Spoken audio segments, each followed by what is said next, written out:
MP సీట్లలోని అన్ని పార్టీలో అదే పరిస్థితి.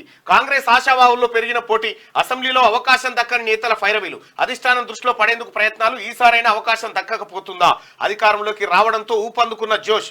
బీఆర్ఎస్ బీజేపీలో పొత్తుపై సందిగ్ధత. గులాబీ క్యాడర్లో ఎడతెగని నైరాశ్యం. ఇప్పటికే బీఆర్ఎస్ అభ్యర్థులు కోల్డ్ వార్ స్టార్ట్ అయిందట.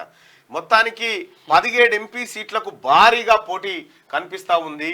ఒక్క కాంగ్రెస్ పార్టీలో మహబూబ్ నగర్ సీట్ ఒక్కటి ఖరారైంది. వంశీచంద్ర రెడ్డికి ఇస్తున్నట్టుగా ముఖ్యమంత్రి రేవంత్ రెడ్డి గారు ప్రకటించారు. ఆ తర్వాత మిగతా 16 సీట్లు ఉన్నాయి.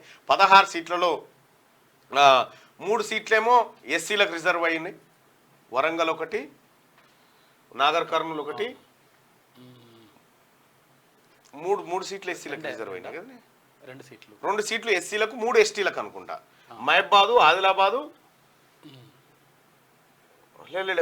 మొత్తానికి 5 సీట్లు రిజర్వ్ అయినాయి ఇక్కడ ఎస్సీ ఎస్టీలకు.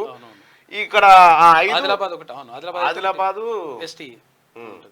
ఆదిలాబాదు, ఆ తర్వాత వరంగల్లో 2, మహబాదు, అది 2 రిజర్వ్డ్ అయినాయి. అవి 2, ఒకటి ఎస్సీ ఒకటి ఎస్టీ 2 ఉన్నాయి వరంగల్లో. ఇంకంతే, ఇక రిజర్వ్ అయిపోయినాయి. ఒకటి ప్రకటించారు, మిగతా ఒక 5 రిజర్వ్డ్ ఉన్నాయి. అంటే 6 పోతాయి. ఇక ఎంఐఎం కాడ ఏది ఓల్డ్ సిటీలో ఒకటి ఉంటుంది, 7 పోతాయి. ఇక 10 స్థానాలు మిగులుతాయి. ఈ 10 స్థానాలలో మరి ఎవరిని పెట్టబోతా ఉన్నారు, ఏం కథ అని చూడాల్సినటువంటి అంశం. 10 స్థానాలలో ఇక్కడ సామాజిక సమీకరణలు ఎలా ఉండబోతా ఉన్నాయి, కాంగ్రెస్ పార్టీలో ఎలా ఉండబోతున్నాయి, బీజేపీలో ఎలా ఉండబోతున్నాయి, బీఆర్ఎస్ పార్టీ ఎవరిని బరిలోకి దించబోతోంది, అన్ని అంశాలు ఒకసారి చూద్దాం.